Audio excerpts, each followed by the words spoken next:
The following is a production of DallasCowboys.com and the Dallas Cowboys Football Club. Let's go, baby! Are you ready for a break? Yes. Are you ready for a break? Absolutely. Ready for a break? Yeah, and so much for that. It's time for The Break on DallasCowboys.com. We were on a break! With Nick Eatman, David Hellman, Ambar Garcia, and Derek Eagleton. It is Wednesday, December 5th, 2018, Season 14, Episode number 90. Welcome to another edition of The Break, live from the SWBC Mortgage Studios at the Star. It is Cowboys versus Eagles week, so there's a lot we got to talk about. Dave's going to give us his scouting report on the Eagles offense a little later in the show. Tomorrow we'll get to the defense. But first, I want to talk a little bit about some injuries. There have been quite a few guys, 5 in particular, who've missed several games. And after kind of going through the gauntlet of what the Cowboys have to go through when they get to Thanksgiving every year, that game, then Thanksgiving Day, then the game after, and then having that 10-day break, I'd like to catch everybody up on what you guys think right now regarding these 5 players. Now, I understand you may not have a definitive word, so I'm going to throw out the name. What I really want you to just tell me is, what's the last thing you've heard on this guy, and where is he right now in his progression to come back? So let's start first with Sean Lee. That's the sorry, go ahead. Well, I was just going to say the last thing I've heard is what just not at practice today, not practicing. Okay. That's what was happening. It's actually happening right now. You were there for Garrett and maybe the walk off. He might have had a little bit more about what their plan is with Sean. He's not practicing today. Keep an eye on him the rest of the week. That's kind of what I was going to say. Is it's the funny thing is, Sean said he's optimistic he can practice this week. That turns into, he's going to get his starting job back, and what are we going to do with these linebackers? And he still needs to practice. And so we'll see how that bodes for the rest of the week. But yeah, he's not out there to start. So, and the interesting thing I heard yesterday when Jerry was talking about Sean Lee was he talked about him, but then he also said we're not going to rush him back. Yeah, and they've been saying that throughout this. We're not rushing this thing. We're not going to rush him back.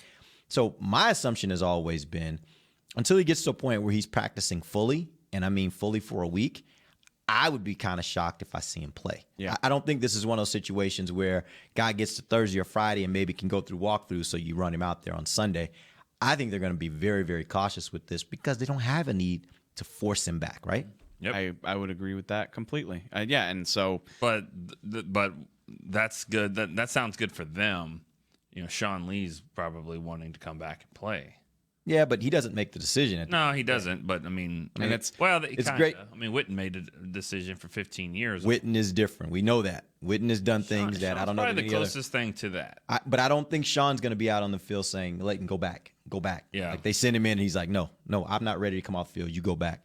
Jason dictated a lot of things that other players don't get to dictate. And no, I mean, Jason didn't deal with a lot of severe injuries. Yeah, injuries. Period. No, Really. he dealt with them. He dealt with them by playing. It's a little bit different right. though. I mean, Sean is all when Sean's hurt, it's stuff you can't play through. Right. I mean, if they were playing without him the way they played without him last year, it would be a different story. But that's not the case. All right, let's move on. Tyron Smith. He was out there today. Limited participant. That's a good sign. Yes. And that's especially for a Wednesday. Yeah. Probably won't be like truly full the rest of the year if I had to guess. I mean, even if it says he does everything, like he's Tony Romo now. He's they're going to watch him. They're not going to give him a heavy workload during the week. I know that sounds weird. I'm thinking of yesterday, like with Tyron. Like he's walking in the locker room, and I mean, just walking. I mean, he looks pretty good, and he looks like he's ready to go. But he's one of those guys. Nice guy. He really is a nice guy. But he's kind of got that mentality all the way. Like he's one of those guys that's walking, and you're kind of in the path, and like you need to move or you're gonna get hit. I mean, you're gonna fly. There's not like, oh, excuse me. He's just like walking. He's, and you're like, excuse me, sorry. Because if you don't, then he's going to that's the path he's taking. You know what I mean? He's not like rude about it. It's just like, I'm not really moving. And if he knocked you down, he'd probably help you up. Maybe. I think he would. He's a nice enough guy. I think he would help you up. He's just like, I would suggest that you get out of the way. Okay. Maybe he just doesn't like you. No, I mean, it's not even a dislike. He likes everybody. Yeah. He's a super nice dude. No, but yeah, like he's he Focused? Is that the word we're looking for? focused, like blunt, like like when he's in a great mood, it's like, hey Tyron, what's going on? Good. Like just like he's a man of few words. He's a man of action. Yep. That's a good thing. Good or bad. Yeah, It's a good thing. Wow.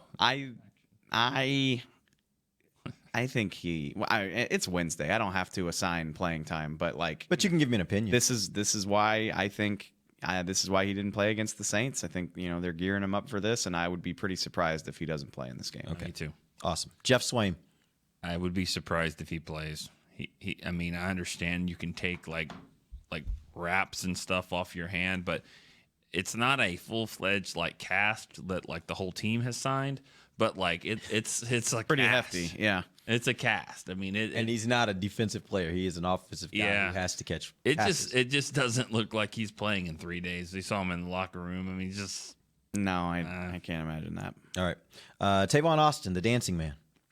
didn't see him at practice. He was today. not. He's not practicing. I hate. I don't want to say I'm surprised because you don't. I don't know these injuries. I'm not Tavon. I don't know how he feels, but he's been missing since the Jaguars game.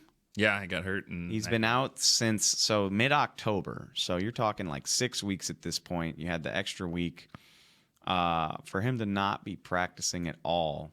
Like it is kind of surprising to me, but it's a groin injury for a fast twitch guy whose entire skill set is based on his speed. So, And I've seen all kinds of ranges when it comes to groin injuries. I mean, you remember Yeah. back in the day that groin injury that Terrence Newman had that sounded like it was pretty nasty.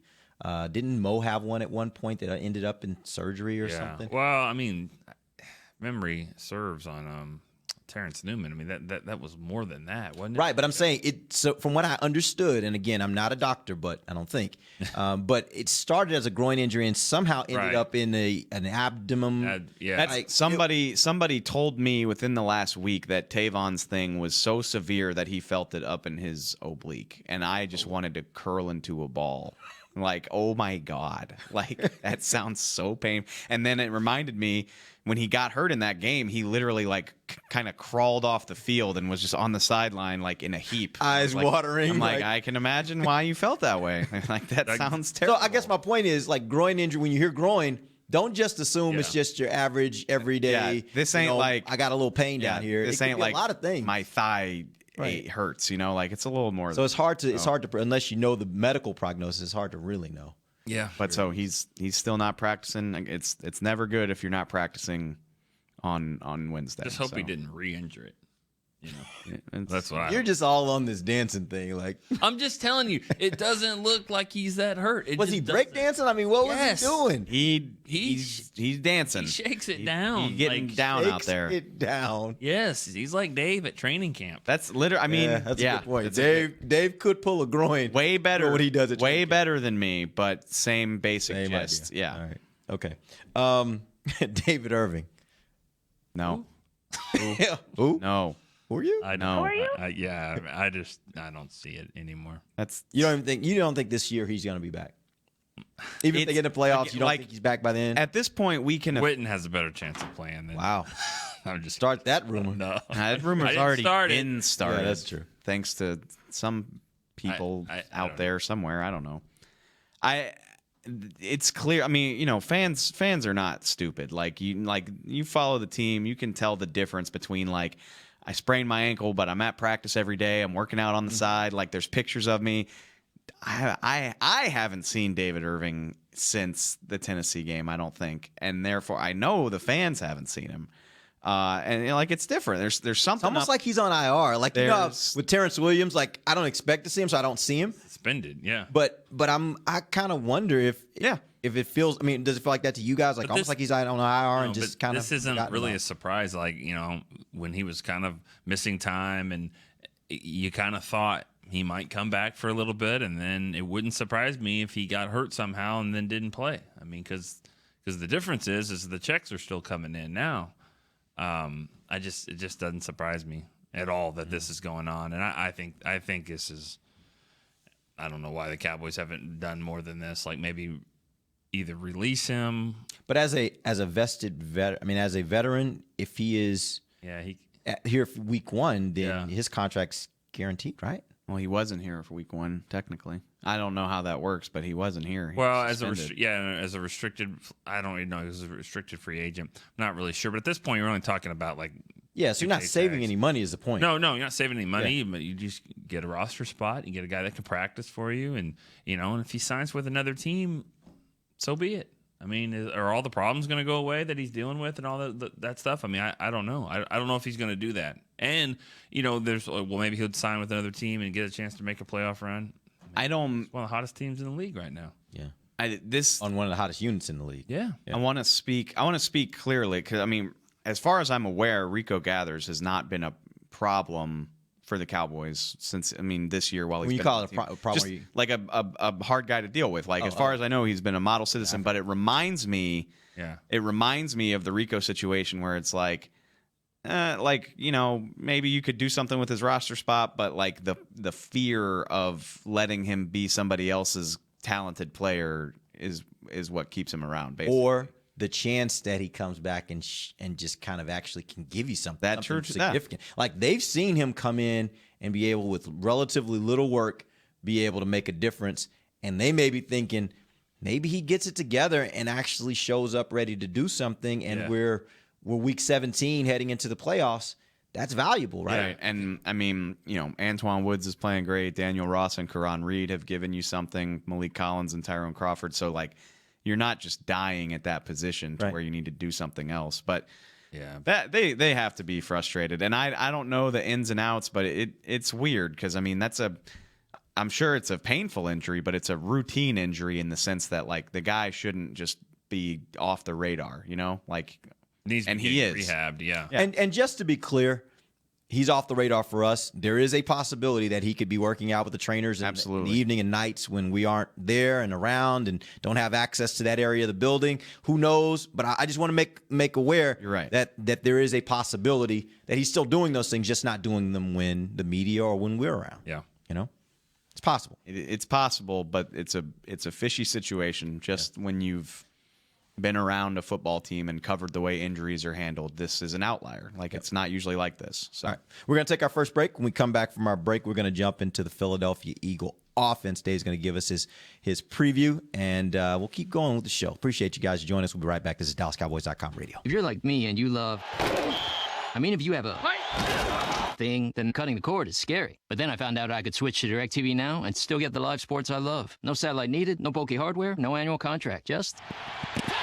Get the live sports you love. Try DirecTV Now for $10 a month for 3 months. Visit DirecTVNow.com. DirecTV Now. More for your thing. That's our thing. Use code REALDEAL. Limited time. Price for a little package. After 3 months, renews monthly at full price. Currently minimum $40 unless canceled. Prices may change. New subscribers only. Cancel anytime. Content varies by package and may be limited. Restrictions apply. Star Sports Tours is the only official fan travel partner of the Dallas Cowboys, offering exclusive game weekend travel packages with sideline access and photo ops with current players, alumni, and cheerleaders. That's not all, though. You'll get to talk X's and O's with Senior Director of Player Personnel Will McClay, and of course with yours truly, me, Brian Broaddus. You can trust the official fan travel partner of the Dallas Cowboys, and with us, you'll travel like a pro. Visit cowboystravel.com to book your travel package today. Want to use what the pros use? How about the official men's skincare brand of the Dallas Cowboys, Jack Black? Right now, you can get the Jack Black Playmaker, a curated collection of Cowboys locker room favorites for just $10 with free shipping. The Playmaker includes 4 Jack Black skincare favorites, plus a full-sized Intense Therapy lip balm and a Cowboys can cooler. Go to getjackblack.com/Cowboys and use the code word Cowboys. The Jack Black Playmaker, $10, free shipping. While a player can look good on paper, it's when he's out on the field that you really find out what he's made of. That's why the Cowboys rely on more than just stats and scouting reports when building their team. When picking a tractor, it's why you should rely on more than just specs and features. You've got to take it out and put it to the test. The Cowboys did when they named John Deere their official tractor. Experience one for yourself. Visit myjohndeeredealer.com/football. Back to the break. Welcome back. This is the second segment of the break, live from the SWBC Mortgage Studios at the Star, talking Cowboys versus Eagles. Dave's going to give us a scouting report. Amber, thank you for joining us. How are you today? Thanks for picking up my call, Derek. I know you're Really, we gonna take that on the air? you're a street criminal. You could have helped me based on your experiences. Wow. What did she just call you? A street, like a s- car, like a street, like driving. What she's trying to say is You're a criminal? She has a situation with her car. So when she says street, Derek she's not has gotten saying, many like, tickets. Hood, she's saying street as in like yeah. a driving That's a criminal. classic. Like I get a lot of Oh tickets. my gosh. Classic language barrier. It is, mix-up right and that's there. why I had to explain it because it could have gotten really ugly there. But no. I'm just saying, She's saying that I get a lot of speeding, tickets, which yeah. I do get a lot of tickets. Derek drives like a you-know-what. I budget for tickets. You I drive budget like for a tickets. It's jerk. a part of what I do. You are a like jerk? No, not a jerk. So I had a case, I just and I drive was fast. just trying to get in touch with You Derek. drive for fast. some You're opinions. weaving in and out like Dale Earnhardt. That's me. That's not in affecting anybody else. I drive. Well, I mean, he did. Yeah. I had to go with the driver that died. Because he's the most famous one. I mean, sorry. Jimmy Johnson. Wow, this went well. You're swerving everywhere like you're Jimmy Johnson. I drive fast. Like, I do 75, if not faster, anytime I'm on a highway. And you have blown past me before like it was nothing. I saw you the other day, and we were both coming out of here. And Dave, can you guess what Dave was doing as he's driving? Eyebrows? No. Tweeting. No. Rapping. Those are two good. Rapping. Rapping and dancing. Rapping and dancing. I was like, Yeah. that's Dave. That's That me. would be Dave. All right, let's jump into it. Dave, give us your scouting report on these Philadelphia Eagles and their offense. The fun thing about division games is we already did this once. So, you kind of have an idea of what to look for. It's been a month. I mean, obviously, a month is a long time. Like the biggest difference for me though is just Josh Adams. That's a name to know, and he's not like lighting the league on fire. But without Jay Ajayi, they seem to have found their feature back in him. I wrote it down somewhere on one of these pieces of paper. I swear to God, I did. Oh yeah. He started the last 3 games at running back. He's averaging 16 carries and 74 yards per game in that stretch. 222 of his 384 yards this season have come in the last 3 weeks. So clearly they've found something they like. He's 6'2", 230. He's a big guy. He's got deceptive agility. He's good at bouncing the ball outside. So what's up, Leighton Vander Esch and Jalen Smith? Another big challenge for you. He looks like a tough guy to corral. I mean, if he gets to the second level, that's problematic. So that's probably the biggest difference. Darren Sproles is back.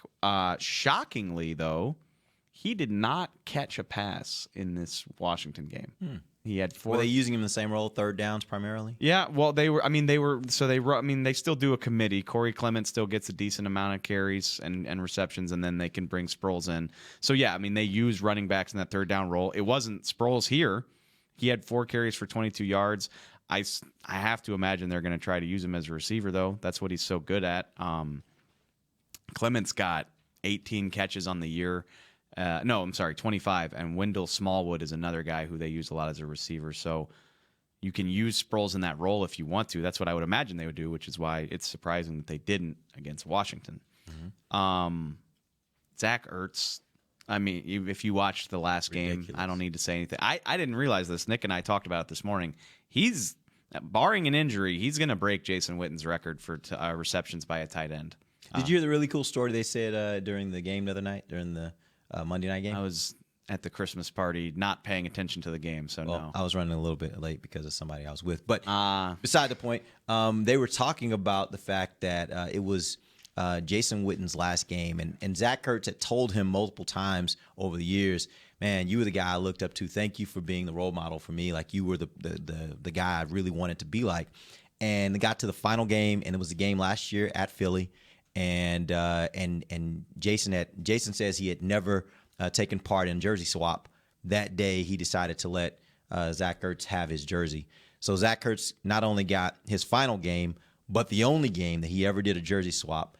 Zach Ertz has the jersey. Makes you kind of wonder. And then he's going to get the record. Makes you kind of wonder if Witten knew he was done playing football, maybe, or was at least considering it. No, I would think absolutely not, or he wouldn't have done that. Yeah, you don't think? Yeah. But for a guy that why would Zach Ertz get your final jersey? Well, if you want to do it from a standpoint of, think of it like this: if he was looking at himself and his place as a tight end, and this is kind of I mean, like maybe that was and the guy he has a lot of respect for the guy, and he's like, here you go take it. I think 24 hours before Jason Witten was over there doing the press conference, I think he had decided he was playing.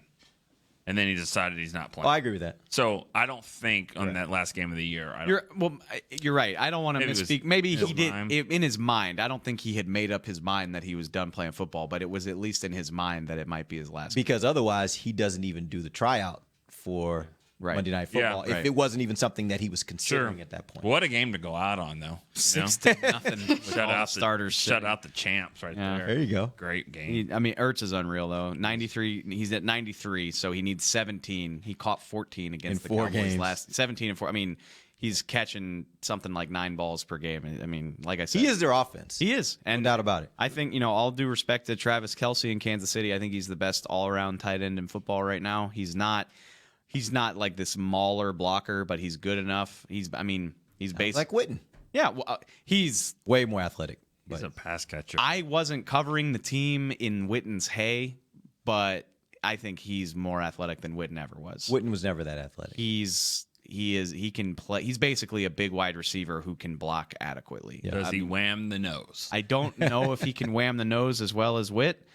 But can you guys please explain what that means for the fans out there that might they've not? heard this story. It's Jason Garrett's second favorite story about Witten besides the Y option story. And just, he's Jason Witten. He's been to 90 Pro Bowls. Like, you don't need him to to take on the nose guard on the. Yeah, it's just a block on the nose guard. That's all we're talking about here. Special teams play? No, this is just a regular run where he goes in motion. He's supposed to wham the nose. They tried to get the other tight end to do it, and Witten was like, "You don't think I can wham the nose? Like, what the hell's wrong with you?" Yeah, we do. We're trying to. I can wham the nose. It was the next play. As we talked about a little earlier, Witt got to do what he wanted to do. Pretty much. Yeah. No, Witt can wham the nose, but he can't split out wide and run a slant and catch the ball like he's freaking Alshon Jeffrey, which Zach Ertz can do. The touchdown in the Super Bowl, or whatever you want to call it. It was a touchdown. It was a touchdown, but I'm just saying that play right there, we never saw Witten do that. He just absolutely eats over the middle of the field, all routes, any routes, but he's got the athleticism. He runs like deep crossers and stuff that you see receivers do. He can do it all. As far as I'm concerned, he's the most important part of this matchup from a defensive standpoint. Obviously, you saw that if you watched the last game. Keep doing it, Ertz. Which Nick's got him on his fantasy team. Brian wrote about this morning. Is they didn't do this last time, but do you consider moving Byron Jones inside and letting him deal with it? He's done that before. He's had success against a lot of tight ends, including Ertz. For the millionth time, it doesn't seem like something that Rod Marinelli and Chris Richard like doing, but however, I think a big difference, though, you talked about Adams, the runner. I think one of the bigger differences right now with the Eagles is that Tate is now starting to look more like the Golden Tate we've seen before. He wasn't that first game. He's he's doing what Cooper's sounds like Amari Cooper. Slow start for him. He's got 18 catches for 182 yards since they traded him, and almost half of that production came on Monday night. He finally had the game that they were hoping for from him. He's kind of limited before that. So, yeah, I mean, that'll be interesting, and that's one extra guy that you got to worry about, which – I mean, he's probably he's not their best receiver because they do still have Alshon Jeffrey. He's not lighting the world on fire, but he's a big, talented guy, which it sounds great to move Byron, but then you're asking somebody else to deal with a 6'3" receiver. But I think here's the thing to consider here is that we hadn't been used to the Cowboys making the kinds of adjustments on defense where they say, okay, we're going to try to create these matchups that we like rather than just letting the offense dictate. And they did it in this last game against New Orleans. They specifically did some things defensively that we hadn't even seen before because they were trying to affect that offense. And so my question for you guys is this offense that the Eagles have, it has a similar number of talented offensive weapons. When you look at the receivers and Jeffrey and Golden Tate, and you look at Darren Sproles, who is a unique guy that can come out of the backfield, and you look at Zach Ertz, who is, as Dave says, the best tight end in football, they've got an array of guys and different kinds of guys. What makes you think the Cowboys don't look at that and say, hey, maybe we make some adjustments and do something a little different, even if it means taking Byron Jones and throwing him on their best option to limit him, and if we can limit him, we feel like the rest of that offense is not going to be as good. I don't like Byron Jones on Ertz because you're talking about a number one receiver in Jeffrey. Golden Tate has been a number one. Nelson Aguilar was a first-round pick. I think he's not doing great things, but he's fine. He's fine. He's but, not living up to the billing of his pick, but I think I would put Jordan Lewis on Ertz. Ooh. Really? Oh, that would be a heck of a draw for him. He gives up a lot of size. We're not playing basketball here. We're not trying to get rebounds. I mean, no, but if the ball's being thrown up high, is he really going to be able to affect that? I think so. How? You act like every play is a jump ball to the corner. No, that's not what I'm saying. I mean, that's not what I'm saying. He's way quicker than Ertz, so he can get to whatever he's trying to do.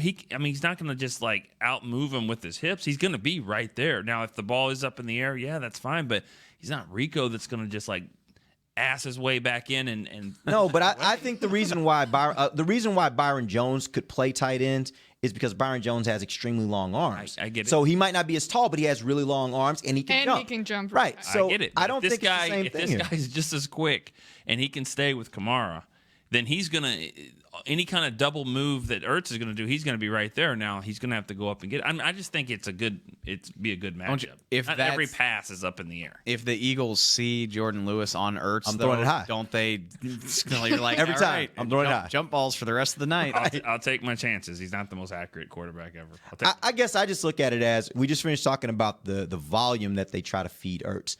I think if you can disrupt that, and if that even means taking your best cornerback and putting him on him, if you can disrupt that, then it makes it puts a lot more pressure on the entire offense to do something different than they typically do. I saw, I want to say I remember it was Aqib Talib. I don't remember what team he was on, but they were playing the Patriots years ago, and they lined him up across from Gronk pretty much the whole day. And that offense, it had some hard times, trying to figure out. And at that time, the Patriots offense was really Gronk. He was their best playmaker. Gronk might still be the best tight end in football. He's just been hurt so much recently. I didn't think of even when he's healthy though. He hasn't this year. He's not the same dude. Well, the injuries, yeah. No, maybe they're mounting to the point where he's just not the same guy. I feel all right saying Ertz, but Gronk's a Hall of Famer. He is, no doubt about that. I could live with Byron dealing with Ertz, and then that means Cheeto probably has to cover Alshon Jeffrey. Jeffrey's size bothers me. I still think about that 2013 game. Jeffrey and Brandon Marshall were just out jumping the Dallas secondary on, it felt like, every snap. Yep. And then Anthony Brown, I feel like he could cover Golden Tate. Tate's scary just because he moves around so much. He's there, this offense doesn't look like the Saints in terms of the amount of pre-snap motion, but they do Nobody looks like the Saints in pre-snap motion. But they do that, and Tate is usually the guy that does it because he can go outside, he can line up in the slot, he moves into the backfield and does just, trying to move the defense around and show the offense a look, see what they're looking at. So he's the guy to watch there. Carson Wentz, certainly not having an MVP caliber season, but he's a very scary guy. Really good. He is. He's really good. He's a good pocket passer, and he's not a mobile quarterback, but he has the mobility to extend plays and turn it into playground football, which is always a stressful thing to watch. So. Let's take our second break. When we come back, I do want to talk a little bit about the offensive line. I want you to tell us a little bit about what's happening there, how they're looking regarding their injuries relative to when the Cowboys played them the first time. We'll do it when we come right back. This is DallasCowboys.com radio. While a player could look good on paper, it's when he's out on the field that you really find out what he's made of.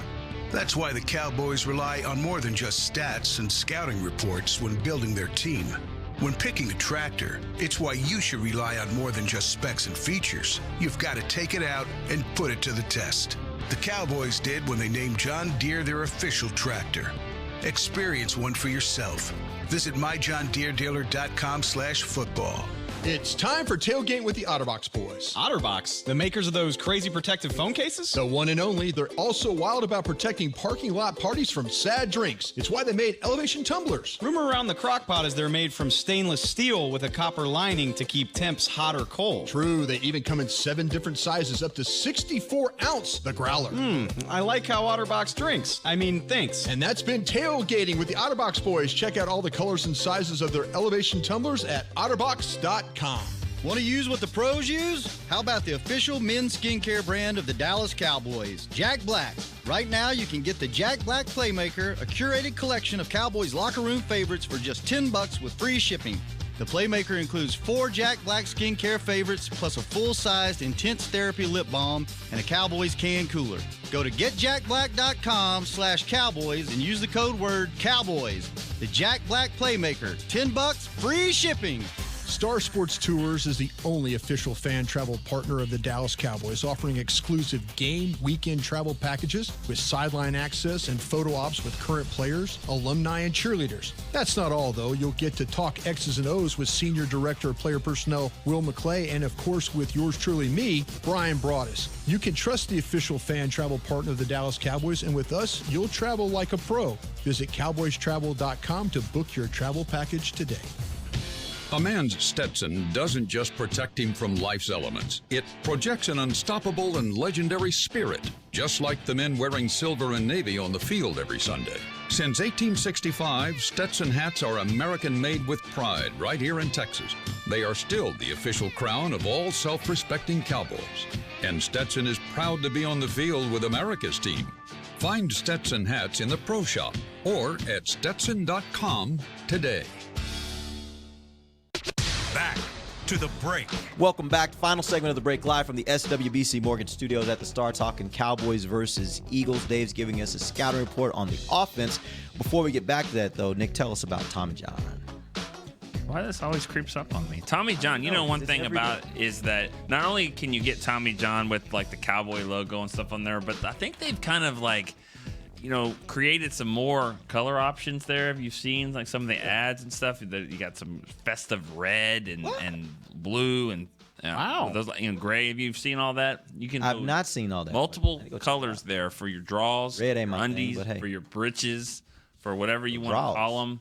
Seems like you visit their website pretty often. It kind of visits me. You know, like how does that work? Is it like on your Instagram page? Well, it's just on, just like stuff that just kind of pops up. And you see it there. If you clicked on something like one time, you know how that goes. Yeah. Anyways, TommyJohn.com/Cowboys, 20% off your first order. TommyJohn.com/Cowboys. In a day and age where you can customize like everything, I'm asking Tommy John. In a world where you can customize your world. Tommy John, let's get a custom option where like I can upload a photo and you make it my underwear. Yeah. You know what I mean? Yeah. I don't know what photo I would use, but it would be fun. Who would want to see that? What if I had? It's not like the world. It's probably for me. The person. Yeah, it's probably for the person whoever is see it. Or maybe it's just for me. Maybe I just want to treat myself. Maybe look at yourself. Maybe I want to go. Your face in that area. Maybe I want to go to work knowing that with like a big smile, like, somebody's face, my smiling face. I'm here. Or like maybe like the LSU tiger just roaring on my underwear. And I just have that quiet confidence when I go into work. I like that. And someone's like kind of talking crap, and you're like, your ass is on my face. Yeah. All right. Exactly. Wow. I like that. That could be. There you go. Weird. Tommy John, if you do this. Hey, Shark Tank. Have you ever wondered? Yeah. I will make a pair for all of us if they do it. Do you get to pick the picture, or we all get to pick our own picture? I get final say. But you can, yeah. Anyway. That could be pretty. Tommy John, call me. Let's go. All right. Let's make a phone call. Let's see if we can make that happen. All right, let's jump back in. Dave, we were talking about the offense. You've given us a good assessment of their skill positions. Let's talk about the offensive line. No, you're absolutely right. I mean, it's fair to say I buried the lead because you think back, this offensive line was struggling the last time they played. Lane Johnson didn't play. He's still dealing with some stuff, so that's something to watch. But, Jason Peters is expected to play in this game. Isaac Suomalo, I hope I said that right, is back. I know Pro Football Focus isn't everything, but it can give you a gauge, and they were ranked as the best run blocking and the 5th best pass blocking line in the league for this past week. They mauled Washington. They put up 4. And that's a good defensive front. Yeah, no, they put up 130 rushing yards on them, 430 total yards. Did not give up a sack. And that's, I mean, if you can protect Carson Wentz, if he can extend plays and he's not got guys collapse in the pocket on him, that's trouble. So this is quite, I mean, they were the best offensive line in the league last year. Big part of why they won a Super Bowl. If they can round that back into form, it's going to be something to watch. Although Lane Johnson is still something to watch. I'm not sure if he's going to be back for this game. Jason Peters left that last game. And, Jason Peters, Trent Williams, and Tyron Smith are all quietly like the same guy. Like they're so good, so good. But every week you're like, is he gonna play? He's got another like he broke something he's else. Gonna play. He strained Trent another Williams muscle. is out right now, right? Trent Williams had to go to the hospital. He didn't fly home to DC after the game in Dallas because he broke his ribs. So all three of them are tough. They're just tough guys, warriors. Yeah. I mean, Jason Peters is probably like 36. And Redskins gonna win another game. I wouldn't bet on it. You know, when people were saying maybe we should hope for the Redskins to win this game, I can see why. I get it. As soon as Sanchez became their quarterback, it was like, I want more. Yeah, I want to see more of that. Okay. For the record, everything I said about that game, I said with the thought that Colt McCoy was going to be playing quarterback for them, not Mark Sanchez. Could not have seen that coming. But I still, the way it worked out, it's right in front of you. Beat the Eagles at home. If you can't do that, what are you even complaining about? Right. That's true. It's going to get tougher than that. Yeah. Beat the Eagles at home. To be honest with you, all those teams that are right there in the mix for not only the division but also for the wild card teams, Cowboys have the easiest schedule, I think, by far of any of those other teams that are in the mix that have as much talent as the Cowboys do. So you're right.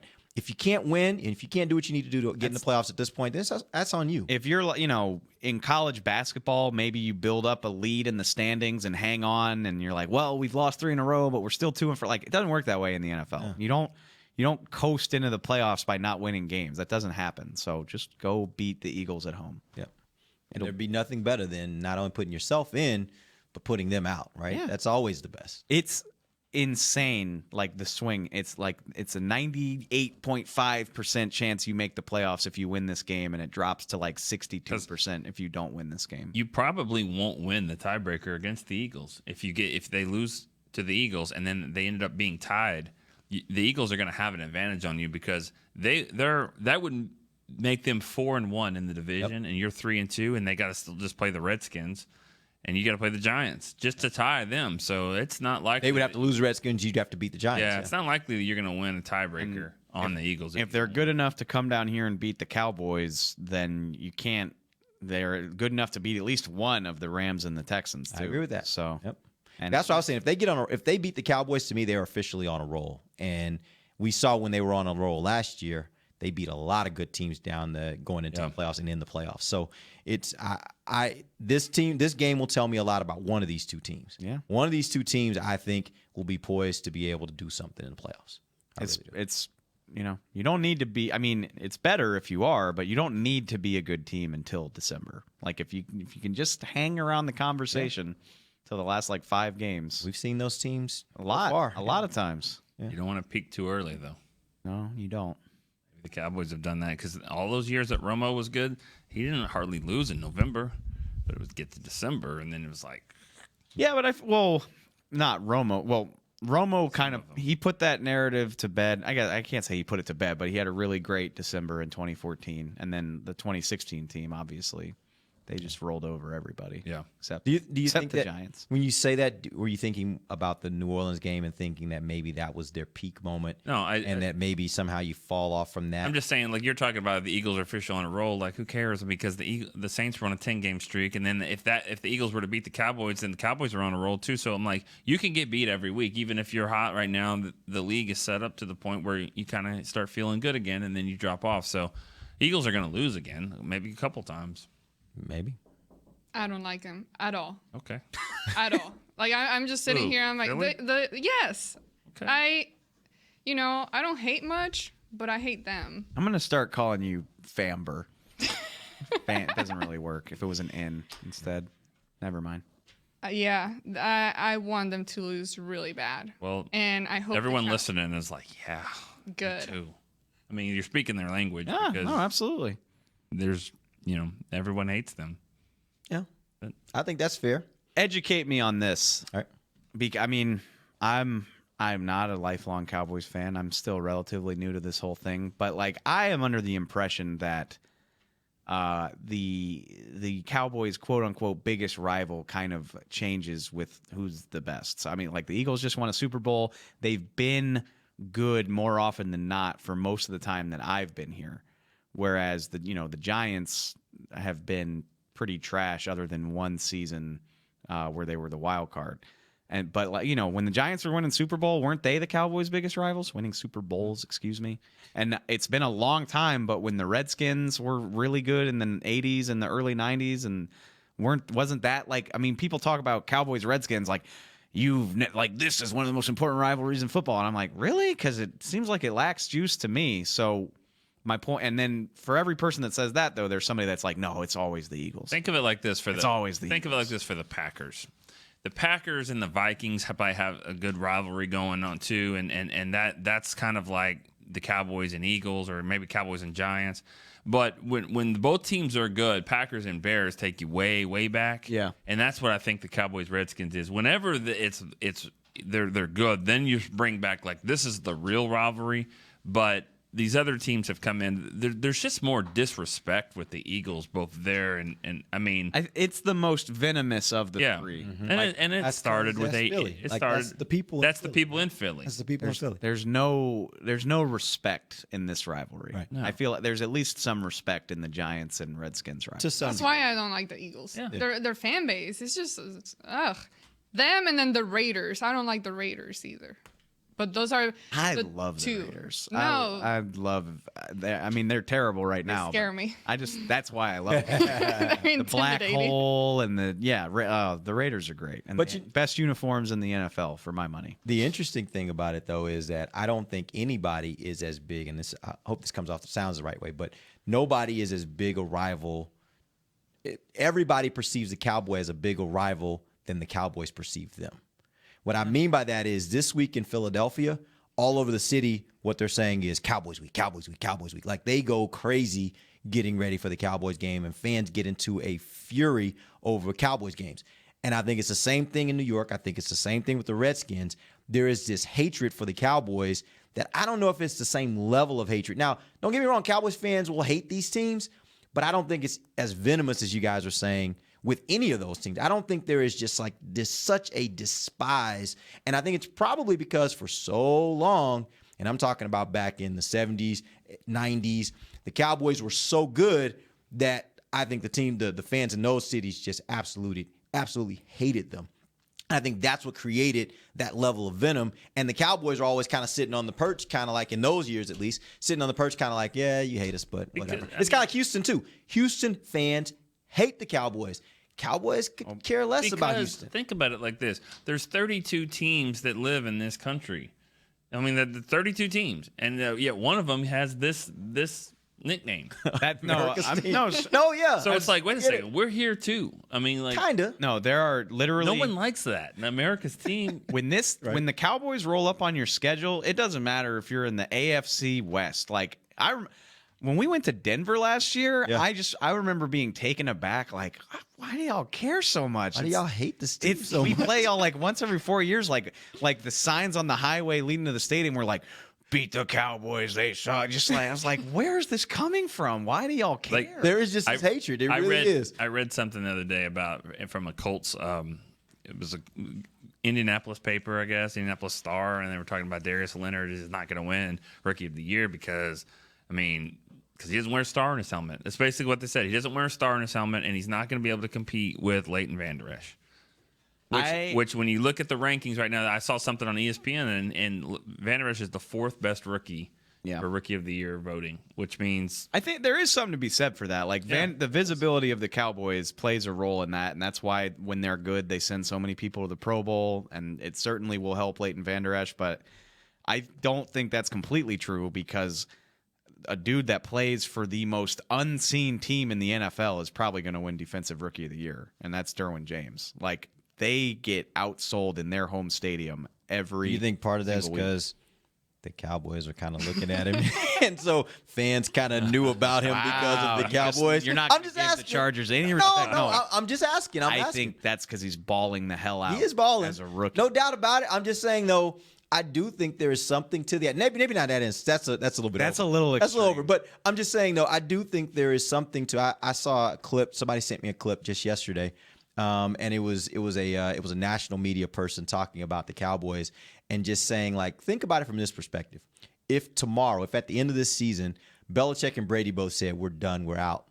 Do you think that the networks are going to be next year as they start putting together a schedule, like clamoring for, we want Patriots, we want Patriots, we want Patriots? No.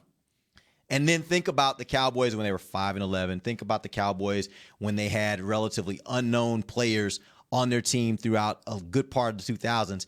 And every single year, the networks were saying, give us Cowboys, give us Cowboys, give us Cowboys. There is just something about the brand and the popularity of the brand, whether you're rooting for them or against them, that people care about. People care about it one way or the other, but people care. And that's something that most teams don't have. It's like the Cowboys, the Yankees, the Lakers, Duke basketball, and Notre Dame football. Like those are probably the big five. Am I forgetting anybody? Maybe the Packers. Throw them in there too. Duke basketball, did you say? I said Duke basketball. Yeah. You love them, or you love to hate them. Either way, you're gonna watch. You're gonna watch them. You're gonna watch. All right, we appreciate you guys joining us. We're back tomorrow. We'll give you the update or the scouting report on the Philadelphia defense. Till then, for Nick Eatman, Dave Hellman, Amber Garcia, I'm Derek Eagleton. This has been The Break, live on DallasCowboys.com radio. This has been a production of DallasCowboys.com and the Dallas Cowboys Football Club. How about this, Cowboys?